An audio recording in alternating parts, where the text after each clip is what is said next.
இந்தாங்கம்மா தண்ணி குடிங்க. அப்பாடா, சொன்ன வேலையை உடனே செஞ்சுட்டா நீ. சரிங்களா, வெளில போயிட்டு வந்தாலும் வந்துடுறேன். ஓகே ஓகே, போயிட்டு எங்கேப்பான்னு தெரியலையே. ஹாய் அம்மா, எப்படி இருக்கீங்க? வினோ எங்கம்மா? அவன் ஒரு வேலையா வெளில போயிருக்கான்ப்பா. கால் பண்ண வேண்டியதானே எனக்கு? எங்கம்மா கால் பண்ணாலும் எடுக்க மாட்டேங்கிறான். ஏன்ப்பா, எதுவும் அவசரமா என்ன? இல்லைம்மா, இன்னைக்கு ராஜுக்கு பர்த்டே, அதான் அவங்க வீட்டுக்கு போகலான் இருந்தோம், அதான் கூப்பிட்டு வந்தேன். சரி சரி, போயிட்டு வாங்கப்பா. டீ காஃபி எதுவும் குடிக்கிறீங்களா? சாப்பிட்டியாப்பா? இல்லைம்மா, எதுவும் வேணாம்மா, சாப்பிடாம இல்லை. அம்மா, இந்த ஃபோட்டோவை பாரு, உனக்கு இந்த மாடு பிடிச்சிருக்கான்னு பாரு. ஏண்டா, யாராச்சும் மாடு ஃபோட்டோவை பார்த்து பிடிச்சிருக்கான்னு கேட்பாங்களா?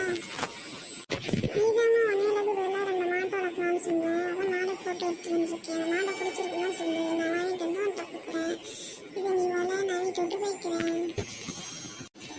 டேய், நான் சும்மா தான்டா சொன்னேன். சரி, ராஜுக்கு பர்த்டேவா? என்ன கிஃப்ட் வாங்கியிருக்க?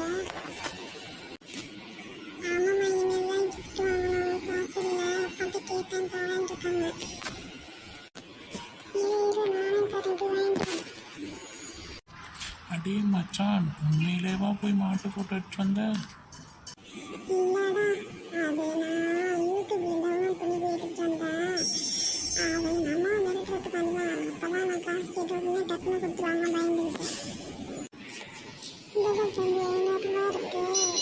நீ பர்த்டேக்கு கிஃப்ட் வாங்கிட்டு நீ செலவுக்கு வச்சுக்கோ. சரிம்மா, நான் போயிட்டு வந்துடுறேன். பாய். சரிப்பா, பார்த்து போயிட்டு வாங்க.